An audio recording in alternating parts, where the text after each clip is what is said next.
C'est à Grenoble la centrale photovoltaïque la plus importante construite sur un immeuble d'habitation.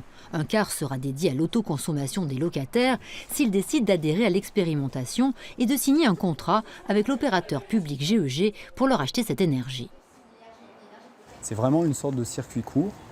Mais par contre, on utilise le réseau qui est déjà là. On ne rajoute pas des éléments supplémentaires, des bouts de câbles qui iraient d'une petite centrale photovoltaïque à chacun des logements. Non, on produit de l'énergie, on injecte dans le réseau de distribution, et cette énergie, la loi de la physique, l'énergie, elle va être consommée directement par les locataires s'ils consomment au moment où il y a de la production.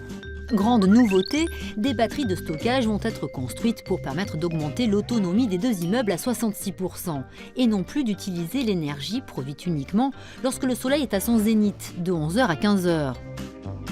On a créé une application qui permettra à chaque locataire de suivre en temps réel à la fois l'origine de sa consommation, donc si l'électricité vient du réseau ou du solaire ou des batteries, et puis ensuite de suivre sa consommation, donc chaque jour.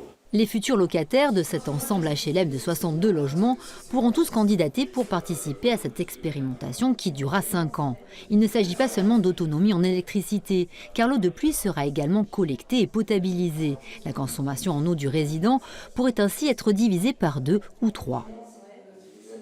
C'est un projet innovant, dont on pense qu'il va se développer à l'avenir, parce que finalement les circuits courts, l'attention à ce qu'on consomme, à la production, ça se développe, donc on pense que ça va se développer aussi sur l'énergie, et donc c'était important pour GEG de participer à ce projet.